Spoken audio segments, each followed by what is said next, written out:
Mga kaibigan, DRPS2. ito po si Ma'am Nins Rosal ng Nins Wellness Center. Pakinggan po natin itong mga buhay na patotoo na pumunta ng Nins Wellness Center. Tatay, Po, anong pangalan mo? Efren Bueno po, Tagasain ka? Mariro, Anong Tabaco. mamatian mo na? Tata nagdigde, di ka na nakahiling?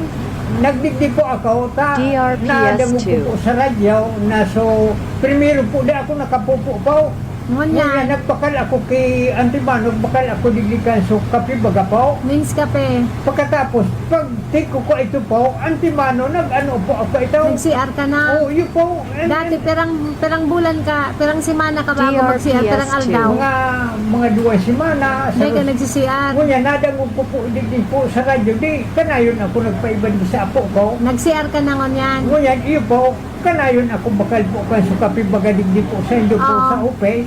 Kanayon po nakaya ko. Salamat mo, Jeray, sa Naka-CR ka na? Iyo po.